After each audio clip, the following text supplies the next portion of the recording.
Terima kasih Pastor Yapi dan juga terima kasih Pastor Gideon untuk inviting me to speak here. It's so nice to see you again. Dan saudara mungkin ada banyak saudara yang bertanya, kok bisa ya dari Lampung ke sini, masuk ke sini gitu ya. Wah, saudara bukan orang yang pertama yang nanya begitu saudara. Puji Tuhan kita ada di sini karena mujizat ya. Memang kebetulan kita juga permanent residence. Tapi Tuhan buka jalan bagi kami untuk ke sini karena kebetulan anak kami ada di sini. Dia sedang kuliah di Australia. Pagi hari ini dia sedang ada tugas, jadi dia kerjakan tugasnya dan kemudian nanti dia akan bergabung dengan komunitasnya. Pagi hari ini saya datang dengan istri saya dan anak saya yang bungsu, dia ada di sini.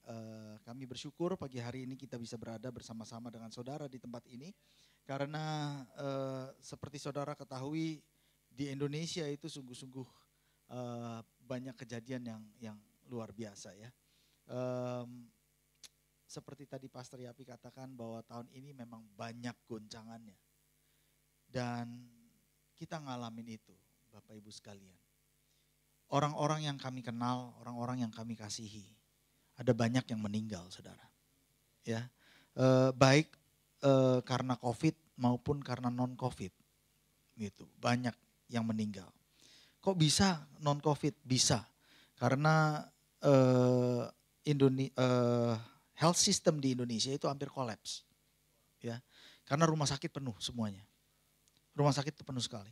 Di Lampung rumah sakit udah sangat penuh dan banyak jemaat kita yang sakit karena sakit jantung, karena sakit darah tinggi dan juga hipertensi. Yang akhirnya ketika mereka kolaps karena hipertensi, mereka nggak keburu lagi, nggak bisa lagi dibawa ke rumah sakit, nggak bisa lagi dimasukin ke UGD karena sudah penuh dan di Indonesia, di Lampung sudah tidak bisa terima. Ya, di Jakarta juga kalau orang kena COVID itu sulit untuk cari tempat rumah sakit di mana bisa dirawat. Karena kebetulan saya dipercaya untuk menjabat sebagai ketua departemen Pelmas di Sinode GBI. Dan hampir tiap hari saudara, kemarin aja ada 3 hamba Tuhan yang di dalam grup Sinode yang dikatakan dipanggil Tuhan. Dan tim saya ada tim dokter yang dalam waktu 2 minggu kemarin itu ada 2 yang masuk ke dalam rumah sakit, yang satu dalam kondisi kritis hari ini dan yang satunya lagi sudah membaik, puji Tuhan saudara. Tapi saya mau katakan begini, memang tahun 2020 tidak mudah. Tetapi kalau pada hari ini kita semua ada di tempat ini, saudara ada dalam keadaan baik. Dan kita bisa berkumpul di tempat ini saudara. Saya bersyukur selama 3 minggu ini saya melayani, 2 minggu yang lalu di Perth. Minggu lalu saya melayani di Artarman dan hari ini saya melayani di sini. Kita bisa ibadah seperti ini saudara. Aduh, saya tuh bersyukur banget. Pertama kali kita keluar dari karantina 14 hari di Perth saudara. Itu udah kayak orang panik gitu saudara. Karena kita sudah terbiasa dengan pakai masker ya, kemana-mana jaga jarak gitu. Begitu kita keluar karantina, itu kita ngelihat orang di Perth di WA ya. Mereka jalan tuh deket-deket. Apalagi bule saudara ya. Kalau bule kan badannya tinggi, udah saya badannya kecil lagi. Kalau ngomong maunya deket-deket, udah gitu kan dia ngelihatnya ke bawah, ini kan droplet jatuh terus semua saudara. Aduh, saya udah dasar bule ya, gak tahu aturan gimana sih, kenapa deket-deket sih ya. Udah gitu kalau kita lagi jalan di trotoar saudara, mau nyebrang jalan, mereka udah tahu kita lagi jalan ke sana, mereka sengaja datang menuju ke kita gitu. Aduh, minggir dikit kayak gitu ya kan. Aduh, kita udah parno banget saudara. Tapi selama beberapa minggu kita ada di sini, kita mulai terbiasa saudara. Dan kita sungguh-sungguh bersyukur. Dan saya mau katakan begini, kalau saudara bisa menikmati ini semua, kita harus bersyukur. Apalagi sekarang kita ada di Australia di penghujung tahun 2020. Amin. Oleh sebab itu sebelum saya membacakan firman Tuhan dan kita mulai membahas firman Tuhan, saya mau mengajak kita untuk berdoa dan sekali lagi mengucap syukur kepada Tuhan. Bapa di surga, kami bersyukur sungguh untuk anugerah kebaikan Tuhan. Engkau pelihara jemaat yang ada di tempat ini, bahkan orang-orang percaya yang ada di Australia. Kami bersyukur untuk bangsa ini, negara ini Tuhan, Kau pelihara. Dan kalau pada saat ini kami ada di penghujung tahun 2020 dalam keadaan baik, itu semua karena anugerah, kasih karunia dan kebaikan Tuhan. Kalau di penghujung tahun 2020 ini kami mengalami mujizat demi mujizat, pertolongan demi pertolongan. Meskipun goncangan banyak terjadi. Tapi kami mengalami pertolongan Tuhan itu semua karena kebaikan Tuhan dan kami bersyukur kepadamu. Kalau keluarga kami di Indonesia, kerabat kami di Indonesia pun masih dilindungi Tuhan, kami pun bersyukur karena Engkau baik ya Tuhan. Oleh sebab itu, biarlah kami akhiri tahun 2020 ini dengan ucapan syukur. Dan biarlah kami memulai tahun 2021 dengan iman percaya bahwa Engkau akan tetap menyertai kami. Engkau akan tetap melindungi kami. Dan mujizat terus akan terjadi dalam kehidupan kami.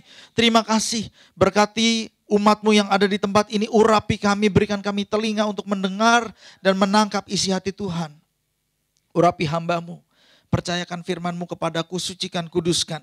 Biar setiap perkataan yang kuucapkan itu sesuai dengan apa yang Kau inginkan Tuhan. Dan hamba-Mu dedikasikan waktu ini seluruhnya ke dalam tangan-Mu. Di dalam nama Yesus kami mengucap syukur dan berdoa bersama-sama kita katakan amin. Sekali lagi berikan tepuk tangan yang meriah bagi Tuhan Yesus. Saudara, sekali lagi saya katakan di Indonesia sedang mengalami banyak goncangan saudara. Dan sebetulnya ada banyak orang yang udah capek. Ngalamin kayak begini gak beres-beres gitu. Ya, bukan cuma di Indonesia doang sebetulnya. Kalau saudara lihat di Amerika, saudara lihat di Eropa pun, saudara akan melihat mereka sebetulnya udah capek. Makanya ketika di Eropa mau di lockdown lagi, orang protes. Kenapa? Karena udah lelah, udah capek saudara. Ada sesuatu yang disebut sebagai cabin fever. Ya, cabin fever itu apa? Itu sebagai fenomena di mana kalau orang dikurung di dalam rumah terus untuk sekian waktu yang sekian lama saudara, mereka akan mulai berpikiran aneh-aneh. Mereka mulai berperasaan aneh-aneh, berperilaku yang aneh-aneh. Dan itu sudah terjadi di mana-mana, di Indonesia sudah terjadi saudara. Saya nggak bisa ceritakan itu karena saya nggak akan bawa ke sana. Tapi saya mau katakan kepada saudara, bahwa hari-hari ini ada banyak orang stres, ada banyak orang yang depresi, ada banyak orang yang tertekan. Mereka takut ke depan ini seperti apa, berharap kepada vaksin. Tapi ternyata salah satu merek vaksin yang diharap-harapkan, ketika dites saudara, ada 2 orang yang menjadi korban saudara. Saudara mungkin tahu itu. Beberapa hari yang lalu juga vaksin yang dinanti-nantikan di sini ternyata dikatakan apa? Ketika dites memberikan alarm HIV positif. Sebab pengharapan kita nggak boleh ditaruh di tempat yang lain kecuali kepada Tuhan Yesus. Dan di penghujung tahun ini saya mau katakan kepada saudara, meskipun pergumulan itu masih ada, meskipun masalah itu masih berat, meskipun masalah pandemi ini masih belum selesai, tapi saudara dan saya nggak boleh nyerah. Yang mengerti katakan amin. Itu sebabnya firman Tuhan yang saya mau sampaikan pada hari ini saya berikan judul jangan menyerah. Karena apapun yang saudara dan saya hadapi, kita tidak boleh menyerah. Dan sebagai orang percaya, sebagai orang yang beriman, bahkan yang mempercayai bahwa kita adalah pemenang, bahkan lebih daripada pemenang, saudara dan saya harus percaya bahwa masuk tahun 2021 akan ada pengharapan yang baru, mujizat yang baru, dan pertolongan-pertolongan Tuhan yang baru. Yang percaya katakan amin yang kencang. Berikan tepuk tangan yang meriah bagi Tuhan Yesus. Haleluya. Ibrani 10 ayat 35 sampai dengan ayatnya yang ke-39. Ibrani 10 ayat 35-39 dikatakan begini. Sebab itu janganlah kamu melepaskan kepercayaanmu. Karena besar upah yang menantinya. Sebab kamu memerlukan ketekunan. Supaya sesudah kamu melakukan kehendak Allah, kamu memperoleh apa yang dijanjikan itu. Sebab sedikit, bahkan sangat sedikit waktu lagi. Dan ia yang akan datang sudah akan ada tanpa menangguhkan kedatangannya. Tetapi orangku yang benar, sekali lagi katakan bersama-sama, tetapi orangku yang benar akan hidup oleh iman. Dan apabila ia mengundurkan diri, kata mengundurkan diri itu dalam bahasa aslinya, dalam bahasa Yunaninya artinya bersembunyi, menarik diri, atau menyerah di tengah jalan. Tetapi orangku yang benar apabila ia mengundurkan diri, bersembunyi, menarik diri atau menyerah di tengah jalan, maka aku tidak berkenan kepadanya. Tetapi kita bukan orang-orang yang mengundurkan diri. Kita bukan orang-orang yang bersembunyi. Kita bukan orang-orang yang menarik diri. Dan kita bukan orang-orang yang menyerah. Yang setuju katakan amin. Yang setuju katakan amin. Oleh sebab itu berikan tepuk tangan yang meriah bagi Tuhan Yesus Kristus. Tetapi kita adalah orang-orang yang percaya dan yang beroleh hidup. Saudara yang dikasihi Tuhan, ada 4 pesan yang saya mau sampaikan kepada saudara pada pagi hari ini. Yang pertama, di penghujung tahun 2020 ini, saya mau katakan kepada saudara, tetap percaya. Jangan sampai kita melepaskan kepercayaan kita. Saudara, tahun ini sungguh-sungguh kita diajar oleh Tuhan untuk percaya. Untuk memiliki iman seperti baja, saudara. Tuhan tuh sedang ngajar saudara dan saya. Meskipun kita nggak dijawab doanya. Meskipun kita belum ngalamin mujizat daripada Tuhan. Meskipun mungkin kita belum mengalami berkat yang berlimpah. Karena keadaan yang sulit. Tapi mau nggak saudara tetap percaya sama Dia? Hanya satu yang bisa membuat saudara dan saya percaya kepada Dia. Di tengah-tengah doa kita belum dijawab, di tengah-tengah mujizat belum terjadi, di tengah-tengah kita belum diberkati. Hanya satu yang bisa membuat saudara dan saya tetap percaya sama Dia adalah kasih. Kalau saudara kasih sama Dia, kalau saudara cinta sama Tuhan, kalau saudara sayang sama Tuhan, apapun yang terjadi, dunia boleh goncang sekalipun, saudara gak akan lepaskan kepercayaanmu kepada Tuhan Yesus. Karena kita sayang sama Dia. Karena kita kasih sama Dia. Kita mengasihi Dia. Amin. Itu sebabnya di penghujung tahun ini, mari kita kasihi Tuhan sungguh-sungguh. Kita cintai Dia sungguh-sungguh. Sebab ini yang Tuhan Yesus katakan kepada Simon Petrus sebetulnya. Saya mau kita buka Yohanes 21 ayat 15 sampai 19. Yohanes 21, 15 sampai 19 dikatakan begini. Sesudah sarapan, Yesus berkata kepada Simon Petrus, Simon anak Yohanes, apakah engkau mengasihi aku lebih daripada mereka ini? Jawab Petrus kepadanya, benar Tuhan, engkau tahu bahwa aku mengasihi engkau. Kata Yesus kepadanya, gembalakanlah domba-dombaku. Kata Yesus pula kepadanya untuk kedua kalinya, Simon anak Yohanes, apakah engkau mengasihi aku? Jawab Petrus kepadanya, benar Tuhan, engkau tahu bahwa aku mengasihi engkau. Kata Yesus kepadanya, gembalakanlah domba-dombaku. Kata Yesus kepadanya untuk ketiga kalinya, Simon anak Yohanes, apakah engkau mengasihi aku? Maka sedih hati Petrus karena Yesus berkata untuk ketiga kalinya, apakah engkau mengasihi aku? Dan ia berkata kepadanya, Tuhan, engkau tahu segala sesuatu. Engkau tahu bahwa aku mengasihi engkau. Kata Yesus kepadanya, gembalakanlah domba-dombaku. Aku berkata kepadamu, sesungguhnya ketika engkau masih muda, engkau mengikat pinggangmu sendiri dan engkau berjalan kemana saja engkau kehendaki. Tetapi jika engkau sudah menjadi tua, engkau akan mengulurkan tanganmu dan orang lain akan mengikat engkau dan membawa engkau ke tempat yang tidak kau kehendaki. Dan hal ini dikatakannya untuk menyatakan bagaimana Petrus akan mati dan memuliakan Allah. Sesudah ia mengatakan demikian, ia berkata kepada Petrus, ikutlah aku. Saudara yang dikasihi Tuhan, Tuhan Yesus bertanya kepada Simon Petrus 3 kali, apakah engkau mengasihi aku? Kenapa Tuhan Yesus tanya sampai 3 kali? Beberapa ahli Alkitab mengatakan Tuhan Yesus tanya 3 kali karena Petrus pernah menyangkal Yesus 3 kali. Dan kita semua tahu itu.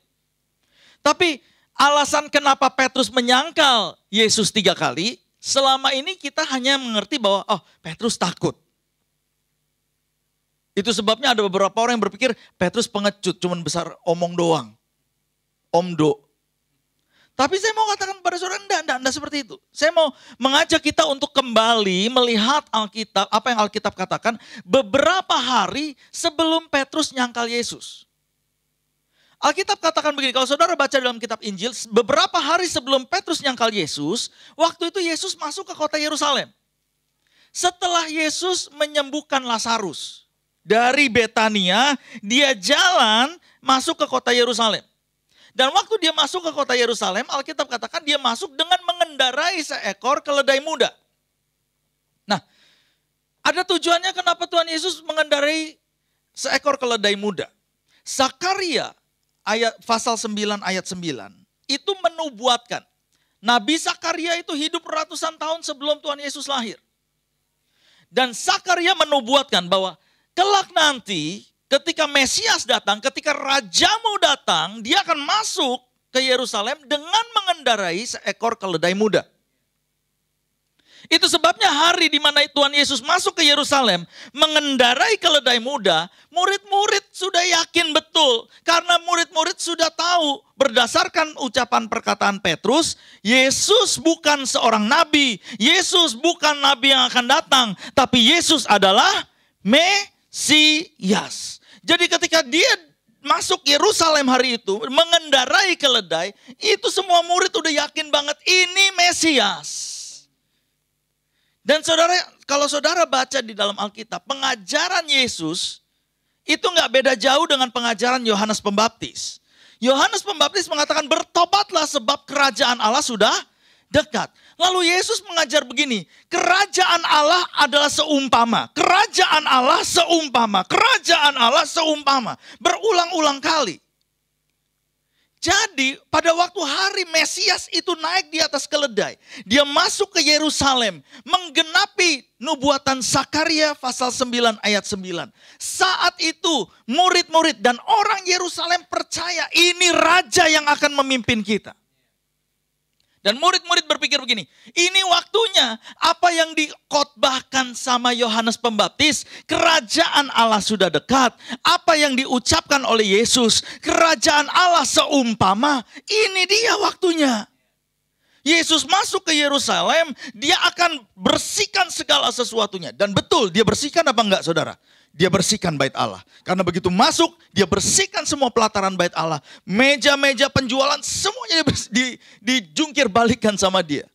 Jadi semua orang udah yakin banget. Bahkan dikatakan ketika Yesus masuk ke Yerusalem, orang-orang lepasin jubahnya, taruh di atas tanah. Mereka bawa daun palem, lalu mereka katakan, Hosana, Hosana.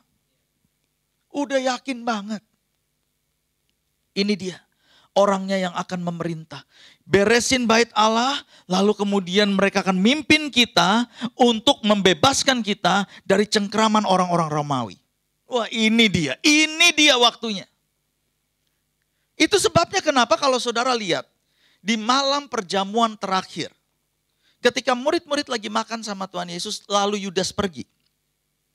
Alkitab bilang begini, Tuhan Yesus bilang, malam hari ini imanmu semua akan tergoncang.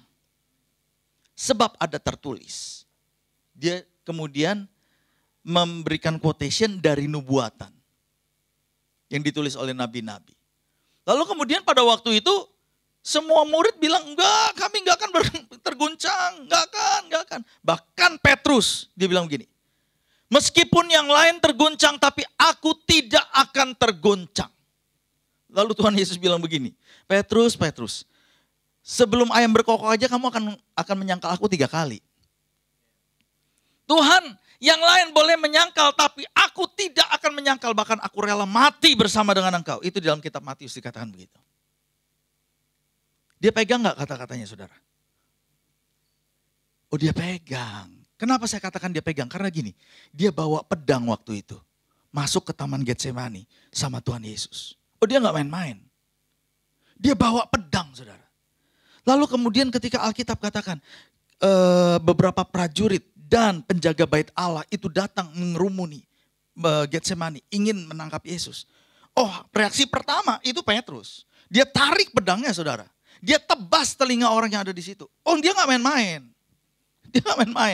Dia tebas langsung. Dia sudah yakin banget. Kalau ikut Yesus tuh pasti menang. Orang mati aja dibangkitkan. Kalau gue mati pasti dibangkitkan juga sama Yesus. Udah yakin banget. Tapi ternyata reaksi yang dilakukan oleh Yesus berikutnya. Itu yang mengagetkan Petrus dan teman-temannya. Karena reaksi berikutnya. Yesus ngambil itu daun telinga. Lalu disembuhin orangnya. Lalu Yesus bilang begini, sangkamu aku ini penjahat, kamu bawa semua senjata untuk nangkep aku. Tidak tahukah kamu bahwa aku sanggup untuk memanggil bala tentara Allah untuk datang ke sini. Tetapi apa yang tertulis itu harus digenapi. Dan secara sukarela mau dibawa sama orang-orang itu, saudara. Ini yang bikin murid-murid jadi shock. Loh, kok raja yang kita harap-harapkan, yang malam hari ini skenarionya seharusnya ini terjadi perang besar nih. Tapi ternyata kok enggak, malah nyerahin diri. Ini yang bikin murid-murid itu shock berat. Maka yang lain pada bubar. Petrus, dia masih mau berpegang kepada janjinya. Dia ikutin dari belakang. Lalu kemudian Alkitab katakan Yesus diadili. Petrus nunggu di pelataran. Sementara Petrus nunggu di pelataran, ada yang datang. Dan Petrus kan ngeliatin terus pengadilan Yesus. Alkitab katakan Yesus dituduh macam-macam, tapi Yesus nggak ngomong macam-macam kan? Diam aja. Dituduh berita ini diam, dituduh berita itu diam, difitnahin ini diam, dihoaksin ini diam. Kan diam semua, saudara. Makanya Petrus tuh, gimana sih ini? Dituduh kok diam aja, nggak ngomong apa-apa, gimana sih? Saudara bisa bayangkan perasaan Petrus pada malam hari itu?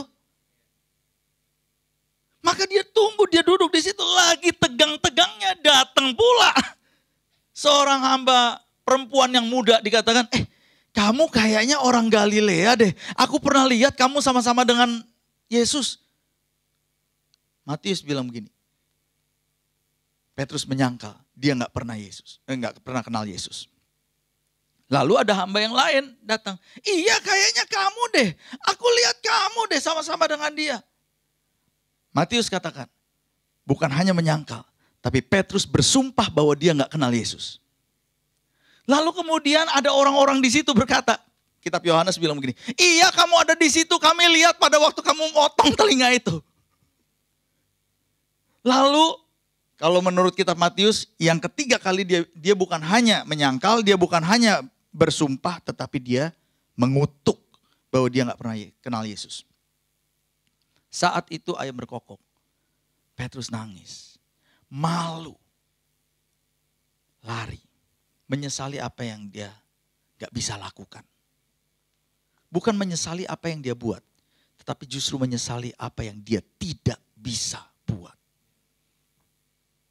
Nangis. Karena apa yang dia harapkan ternyata gak terjadi. Apa yang dia pikir akan terjadi, apa yang dia rencanakan ternyata tidak terjadi. Goncang imannya. Tahun ini banyak kan jemaat Tuhan yang sudah planning dari tahun 2019. Jangankan planning tentang sesuatu investasi yang besar, gak usah. Planning liburan aja deh. Pada kacau semua kan, pada kagak bisa liburan kan saudara. Banyak. Udah planning lakukan ini, planning lakukan itu gak bisa. Sudah bayangin akan lakukan ini dan lakukan itu gak bisa. Semuanya diacak-acak semua. Dan jangan-jangan ketika saya renungkan firman ini, jangan-jangan sebetulnya di akhir tahun 2019 Tuhan tuh lagi ngomong begini. Sebentar lagi imanmu akan banyak yang tergoncang.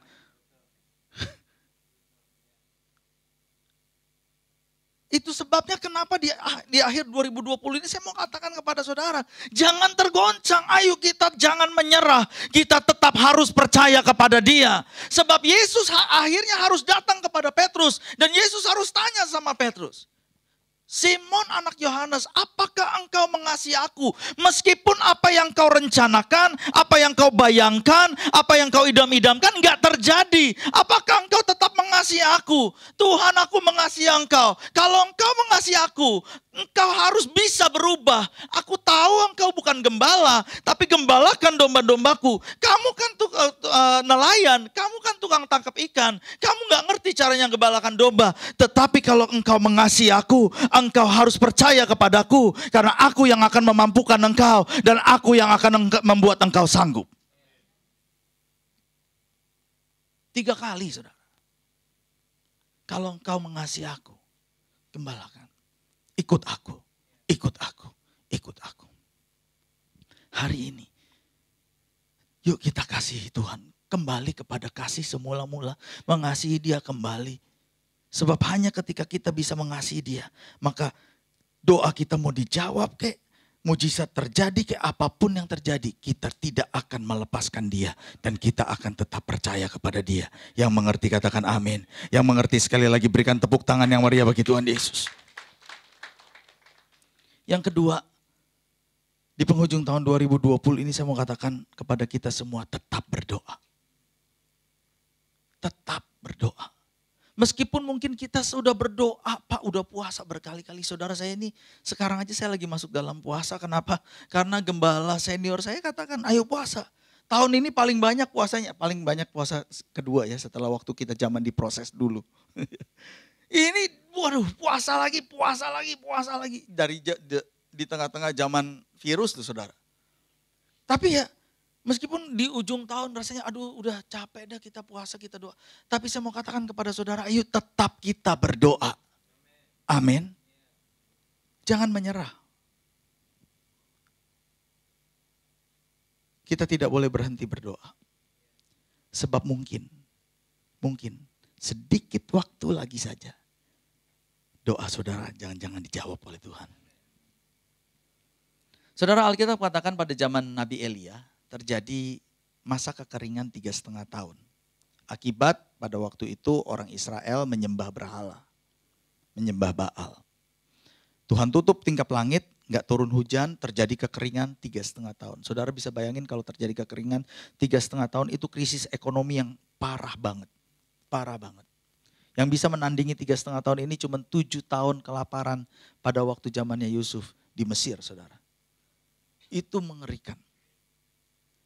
Nah saudara, di tengah-tengah itu semua, kitab 1 Raja-Raja 18 mengatakan, Elia menantang Nabi Baal untuk menunjukkan kepada bangsa Israel siapa Allah yang hidup. Baal atau Yehova. Maka ketika ditantang itu kita tahu semua ceritanya bagaimana nabi-nabi Baal berdoa nggak dijawab. Terus kemudian ketika Elia berdoa, hanya sekali berdoa, dia perbaiki mezbah, dia taruh korban di atasnya, dia siram air. Lalu dia berdoa, Tuhan Allah tunjukkan kepada umatmu. Baru selesai berdoa tiba-tiba api turun dari langit. Jas! Itu korban yang ada di atas mezbah itu habis terbakar. Saat itu nabi-nabi Baal akhirnya dibinasakan, saudara, ya, disembelih, Alkitab katakan.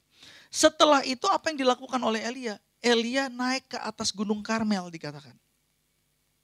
Lalu di atas Gunung Karmel itu bersama dengan bujangnya, sementara bujangnya mendampingi dia, Elia berdoa. Alkitab katakan dia sujud sampai ke tanah merendahkan dirinya, kepalanya sampai ada di tengah antara dua lututnya. Dia berdoa untuk apa? Dia berdoa untuk hujan. Karena pada waktu itu hujan belum turun. Api udah turun dari langit tapi hujannya belum turun saudara. Itu sebabnya dia doa. Selesai doa dia bilang begini sama bujangnya. Bujang coba kamu naik ke puncak gunung dong. Coba lihat udah ada belum jawaban doanya. Udah ada tanda-tanda doa kita dijawab atau belum. Coba naik. Naik dia ke atas puncaknya saudara. Naik gak tahu berapa jauh. Balik dari puncak itu dia bilang begini kepada Elia. Tuanku, saya belum ngelihat tanda apa-apa. Dan Alkitab katakan Elia kembali berdoa dengan posisi yang sama. Selesai dia mengerang, selesai dia berdoa, selesai dia berseru untuk kali yang kedua kepada Tuhan. Dia katakan lagi kepada bujangnya, coba kamu naik lagi ke atas. Lihat udah dijawab belum? Naik lagi ke atas. Balik dari atas udah dijawab atau belum saudara? Belum dijawab. Dan terus kayak begini terjadi sampai berapa kali? 7 kali. Saudara bayangin kalau kita jadi bujangnya Elia. Bisa apa saudara? Bos udah deh bos. Lu yang bener aja gue udah bolak-balik nih. Udah 4 kali 5 kali nih bolak-balik nih. Ini udah gak ada jauh. Udahlah. Mungkin hari ini Tuhan belum jawab kita. Bos mesti ngerti nih, tadi kan bos doa, sekali aja doa, api langsung turun. Ini udah 5 kali gak doa, peka dikit dong. Artinya Tuhan belum mau jawab doa, udah gak usah doa lagi. Tapi enggak kan, Elia gak peduli, Elia doa lagi. Terus sampai 7 kali. Begitu Elia ke-7 kali selesai berdoa, coba lihat naik ke atas. Bujangnya naik ke atas. Dia lihat ada awan sebesar telapak tangan. Cukup. Cukup. Sebesar telapak tangan itu cukup. Itu jawaban doa. Yuk kita jalan. Saudara, saya mau katakan di penghujung tahun 2020 ini, jangan berhenti berdoa sampai Tuhan jawab dan memberikan tanda kepada saudara bahwa doa-doa saudara sudah dijawab oleh Tuhan. Amin. Kalau belum dijawab nggak apa-apa, doa lagi. Pak, Tuhan dengar nggak sih? Tuhan dengar. Tuhan nggak tuli kok, Tuhan dengar. Tuhan mau jawab gak sih? Tuhan pasti jawab dong doa-doa anak-anaknya. Masa kalau saudara punya anak minta sesuatu kepada saudara, saudara gak akan kasih dan saudara kabur? Kan gak mungkin. Pasti Tuhan mau jawab, tapi timingnya terserah dia dong.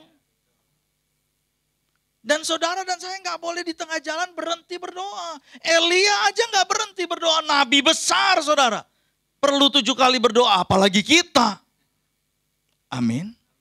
Jadi di penghujung tahun 2020 ini saya mau katakan, don't stop praying. Keep on praying. Amin. Yang ketiga, di penghujung tahun 2020, tetap berjuang. Tetap berjuang. Sesulit apapun keadaan yang saudara dan saya alami, seberat apapun pergumulan yang sedang kita hadapi, jangan berhenti berjuang.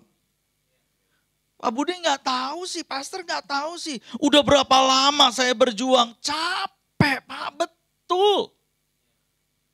Pergumulan yang berkepanjangan akan membuat saudara dan saya capek, pasti. Itu manusiawi. Tetapi Alkitab katakan, barang siapa yang menanti-nantikan Tuhan, maka kekuatannya akan diperbarui seperti Raja Wali. Amin, saudara. Saudara, seringkali pikiran-pikiran seperti, aduh Pak, mau sampai kapan kayak gini? Mau berapa lama lagi sih Tuhan akan jawab doa kita? Udah gak kuat lagi, udahlah cukuplah. Itu justru yang bikin kita gampang menyerah. Pikiran-pikiran seperti itu yang bikin orang jadi depresi. Dan pikiran-pikiran seperti itu yang membuat orang putus asa. Nah, saya mau mengajak saudara melihat cerita Nabi Elisa dan Raja Yoas. Ya, Raja Yoas. Ada di dalam kitab 2 Raja-Raja 13, ayatnya yang ke-14 sampai 19. Nabi Elisa dan Raja Yoas. Ketika Elisa menderita sakit yang menyebabkan kematiannya, datanglah Yoas, Raja Israel kepadanya dan menangis oleh karena dia. Katanya, Bapakku, Bapakku, kereta Israel dan orang-orangnya yang berkuda. Nah, saya mau saudara perhatikan kalimat itu, nanti saya akan jelaskan. Ayat 15. Berkatalah Elisa kepadanya, ambillah busur dan anak-anak panah. Lalu diambilnya busur dan anak-anak panah. Berkatalah ia kepada Raja Israel, tarik busurmu. Lalu ia menarik busurnya, tetapi Elisa menaruh tangannya di atas tangan raja, serta berkata, buka jendela yang di sebelah timur. Dan ketika dibukanya, berkatalah Elisa, panah.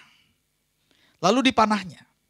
Kemudian berkatalah Elisa, itulah anak panah kemenangan daripada Tuhan. Anak panah kemenangan terhadap Aram. Engkau akan mengalahkan Aram di Afek sampai habis lenyap. Sesudah itu ia berkata, ambillah anak-anak panah itu. Lalu diambilnya. Setelah diambilnya berkatalah Elisa kepada Raja Israel, pukulkanlah itu ke tanah. Lalu dipukulkannya 3 kali. Kemudian ia berhenti.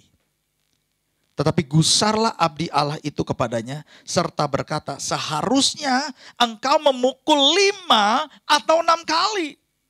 Dengan berbuat demikian engkau akan memukul Aram sampai habis lenyap. Tetapi sekarang hanya 3 kali saja engkau akan memukul Aram. Saudara,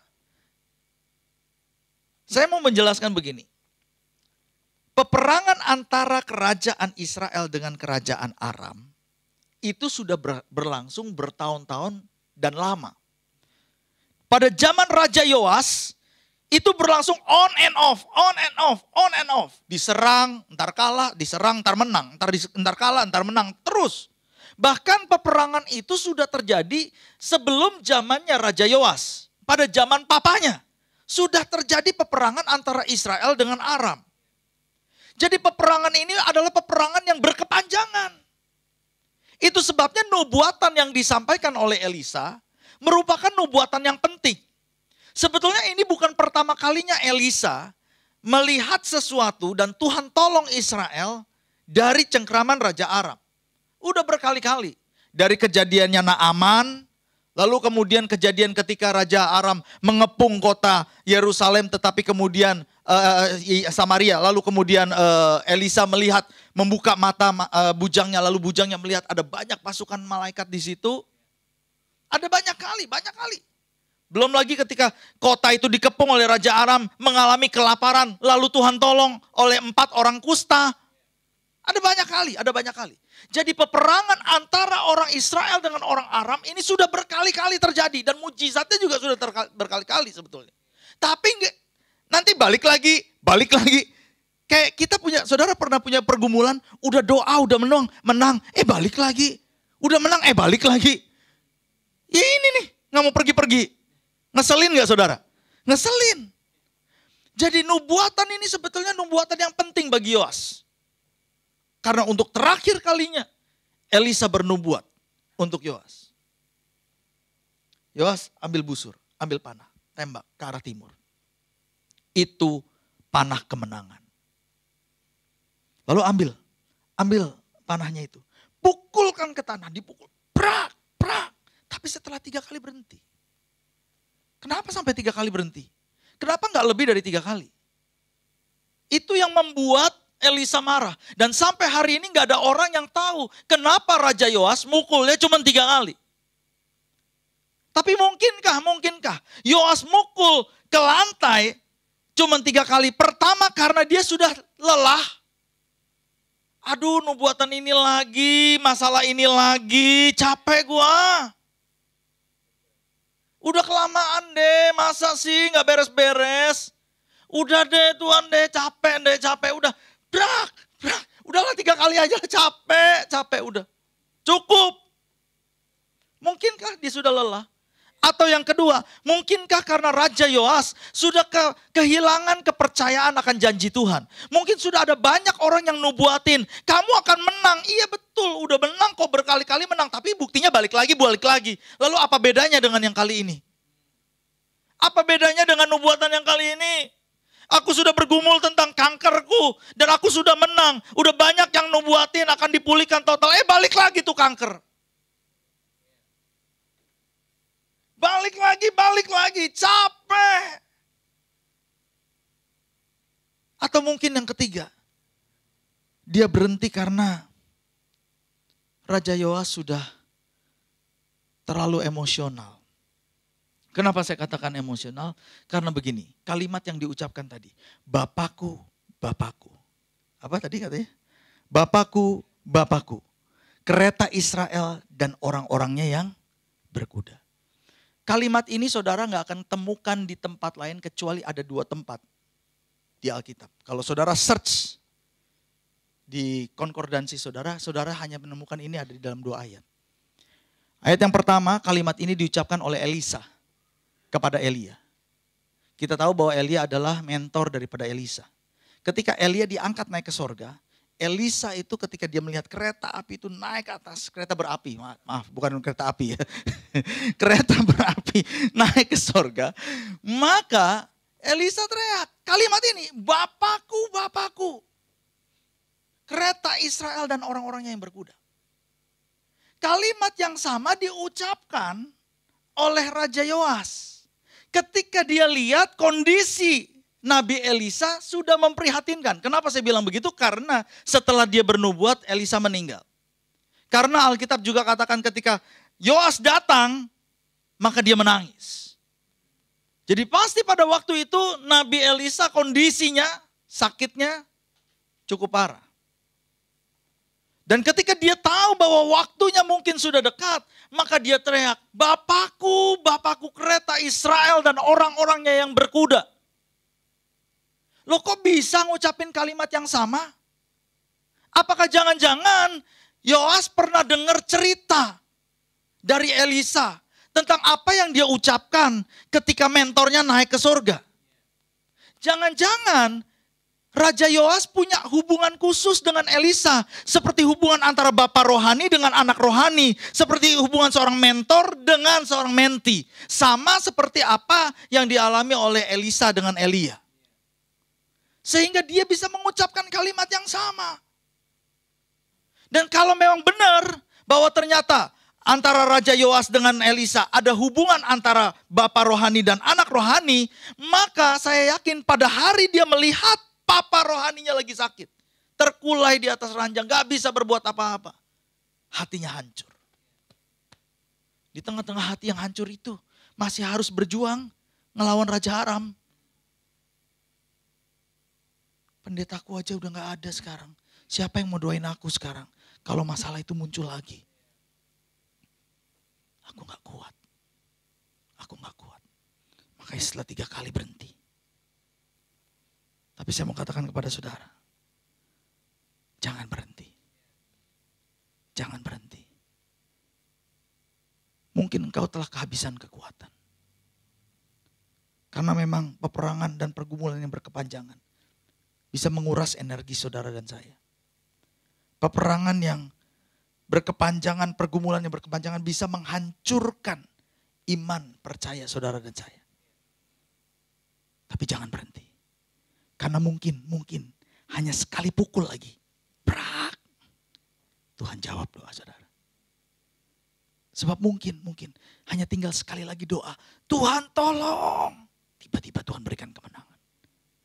Sebab mungkin hanya tinggal sekali ini saja pergumulannya. Sekali ini saja peperangan terakhir. Saudara menang.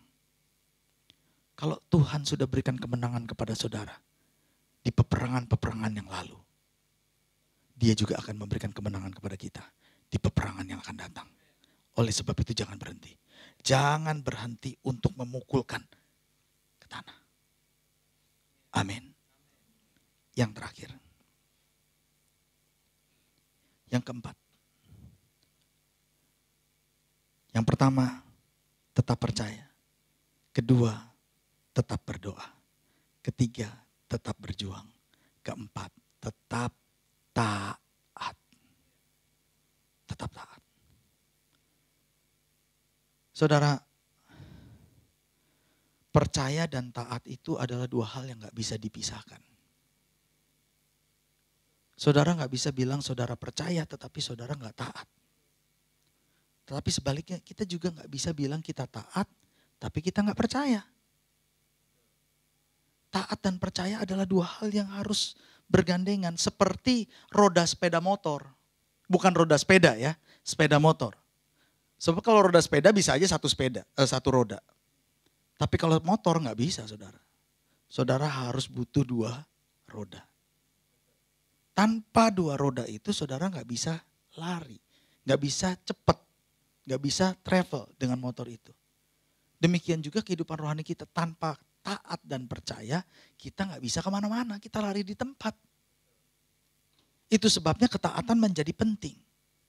Dan kalau selama tahun 2020 ini mungkin ketaatan kita ada yang sudah mulai kendor, saya mau mengingatkan yuk sekali lagi kita belajar taat. Taat dalam hal-hal yang kecil. Saudara, ketika Tuhan bawa Yosua dan bangsa Israel masuk ke tanah Kanaan, tanah perjanjian. Maka kota pertama yang diperintahkan Tuhan untuk direbut itu adalah kota Yeriko. Nah, kenapa kota Yeriko? Saudara perlu mengerti bahwa kota Yeriko bukan kota yang paling kecil di tanah Kanaan. Justru kota Yeriko adalah salah satu kota yang paling besar pada zaman itu di tanah Kanaan. Dan kota Yeriko bukan kota yang lemah. Justru adalah kota yang paling kuat pertahanannya. Karena bentengnya dikatakan itu kota itu dikelilingi oleh benteng kota. Dan bukan hanya dikelilingi oleh benteng kota, Alkitab katakan di dalam Yosua 2, ketika pengintai masuk ke dalam kota Yeriko, diutus oleh Yosua, maka 2 pengintai itu nginep di rumahnya Rahab, Di mana saudara? Di dalam benteng itu. Jadi saudara bisa bayangin, benteng di belakangnya itu ada rumah penduduk, ada rumah penduduk, ada rumah penduduk. Benteng kota yang model gini gimana bisa ditembus saudara? Mau bolongin temboknya, di belakangnya rumah penduduk. Mau berapa lapis kerjainnya? Gak mungkin bisa. Berlapis-lapis. Makanya tembok kota Yeriko bukan tembok kota yang sembarangan. Tembok kota itu adalah tembok kota yang paling kuat pada zaman itu.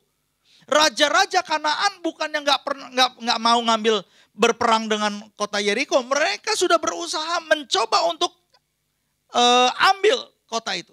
Taklukkan kota itu. Tapi nggak bisa, strategi apapun yang diberikan, yang dipikirkan nggak bisa berhasil untuk menembus tembok kota itu.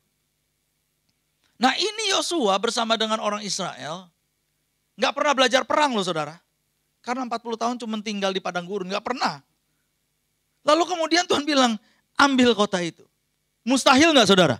Mustahil dong. Orang raja-raja yang hebat-hebat aja kagak bisa, kita disuruh ngambil. Ambil, nanti aku kasih strateginya. Betul? Tuhan kasih nggak strateginya? Kasih dong. Gimana strateginya? Puterin kota itu. Loh, orang pakai senjata tajam, senjata hebat aja kagak bisa. Ini cuma suruh puterin, masuk akal apa enggak? Enggak masuk akal. Tuhan bilang puterin sehari sekali selama 6 hari. Lalu nggak boleh ngomong apa-apa. Diam ya. Nggak ada yang boleh pergi ke toilet. Kalau sebelum muter ke toilet dulu. Ya baru kita muter jalan sama-sama. Sehari sekali. Sampai 6 hari. Lalu di hari yang ke-7 dibilang apa? Hari yang ke-7 puterin 7 kali. Setelah kamu puterin, nanti kalau kamu dengar ada bunyi sangkakala yang panjang.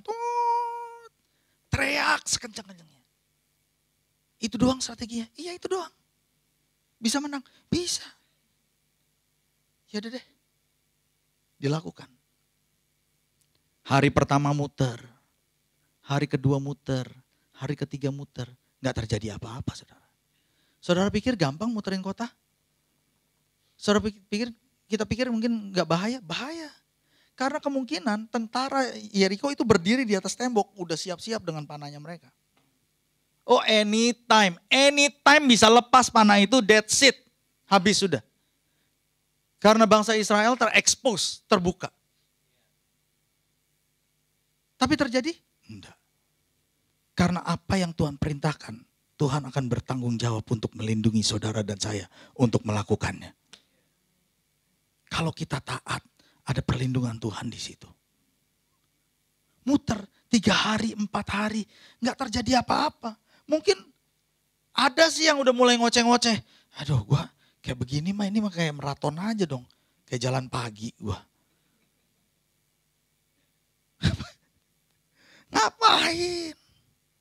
Gak ada apa-apa. Tapi gak ada yang berani ngomong. Hari ke-6 gak terjadi apa-apa. Hari ke-7 putaran pertama gak terjadi apa-apa. Kedua, ketiga, keempat sampai ke-7. Selesai putaran ke-7 terjadi? Belum. Karena selesai putaran ke-7 mereka masih nunggu aba-aba itu. Begitu ada suara langsung teriak. Wah! Runtuh tuh tembok. Yang gak bisa tersentuh, yang gak bisa didobrak selama ini. Runtuh tembok itu. Hancur saudara. Dan saya mau katakan begini kepada saudara. Tembok Yeriko runtuh dan hancur. Bukan karena dikelilingin sama Yosua 13 kali. Bukan.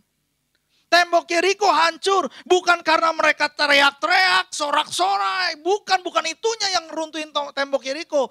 Yang ngeruntuhin tembok Yeriko adalah iman dan ketaatan mereka. Karena mereka taat, makanya tembok itu runtuh. Kalau mereka nggak taat, tembok itu nggak akan runtuh. Mau teriak kayak gimana pun nggak akan runtuh, saudara. Itu sebabnya saya mau katakan kepada saudara, jangan berhenti untuk taat. Sebab ketika saudara dan saya taat sama Tuhan, ada kuasa yang besar yang ternyata keluar dari ketaatan kita, menghancurkan tembok kemustahilan yang selama ini ada di dalam kehidupan saudara dan saya. Itu sebabnya di penghujung tahun 2020 ini, saya mau katakan kepada saudara, jangan berhenti mengelilingi tembok Yerikomu. tetap taat. Sebab ketaatan kita yang mengeluarkan kuasa yang besar untuk menghancurkan tembok-tembok kemustahilan dan pintu-pintu yang tertutup di dalam hidupmu. Pejamkan mata, kita berdoa. Saya minta pemusik maju ke depan.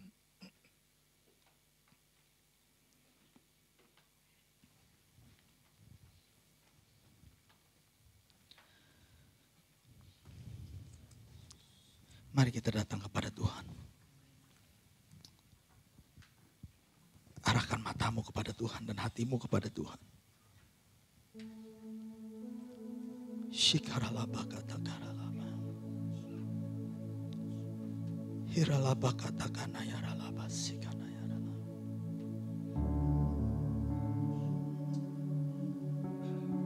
Shidibeka baralaba katakaralaba. Saat ku tak melihat jalanmu, saat ku tak mengerti rencanamu, namun tetap ku pegang janjimu. Pengharapanku hanya padamu.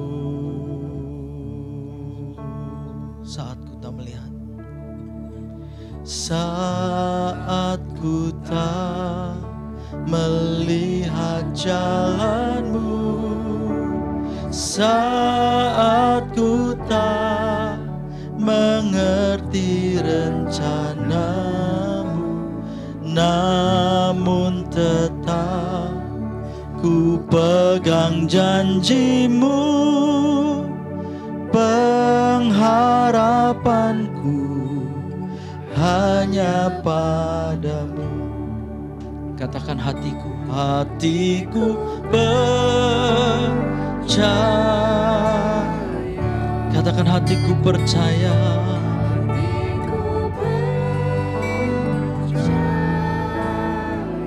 Hatiku percaya. Ku percaya, selalu ku percaya. Katakan hatiku percaya, hatiku percaya, hatiku percaya. Percaya, hatiku percaya, selalu ku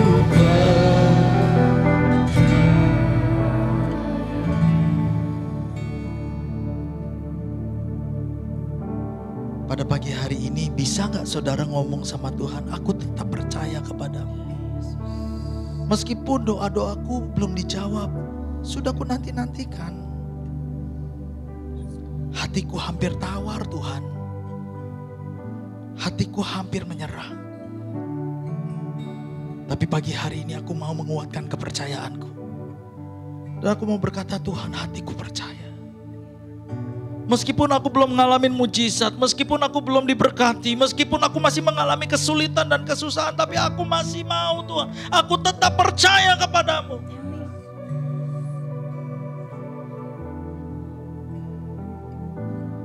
Sementara semua mata dipejamkan, kalau saudara mau berkata, Tuhan, aku mau tetap percaya. Apapun keadaannya, aku mau tetap percaya. Di penghujung tahun ini, kalau engkau mau mengatakan itu, tanpa lihat kiri kanan antara engkau dengan Tuhan, kau boleh berdiri di tempatmu saudara. Dan kita akan naikkan pujian ini bersama-sama.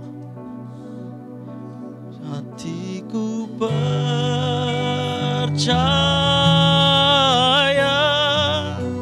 selalu ku katakan kepada Tuhan sekali lagi, hatiku percaya, hatiku percaya, hatiku percaya, hatiku percaya,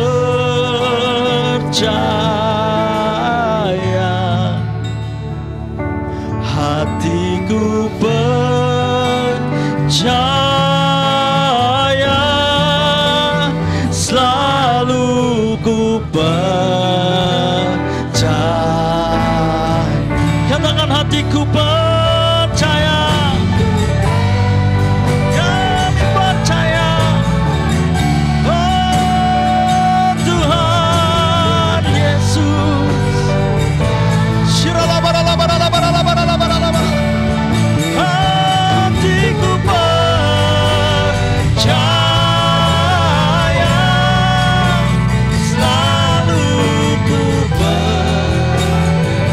selalu ku percaya, selalu ku percaya, selalu ku percaya, selalu ku percaya. Berikan tepuk tangan yang meriah bagi Tuhan Yesus. Ini kami anak-anak-Mu ya Tuhan. Di penghujung tahun 2020 ini kami mau katakan, kami mau percaya kepadamu. Kami mau tetap berdoa, kami mau tetap berjuang, dan kami mau tetap taat kepada apa yang Engkau perintahkan hari-hari ini. Berkati umat-Mu ya Tuhan. Mengakhiri tahun 2020, biarlah kami mengakhiri dengan berkat yang berlimpah. Dan masuk tahun 2021, kami akan mengalami berkat yang baru bersama dengan Engkau. Terima kasih Tuhan, berkati. Di dalam nama Tuhan Yesus, kami mengucap syukur dan berdoa bersama-sama kita yang percaya. Kita katakan, amin.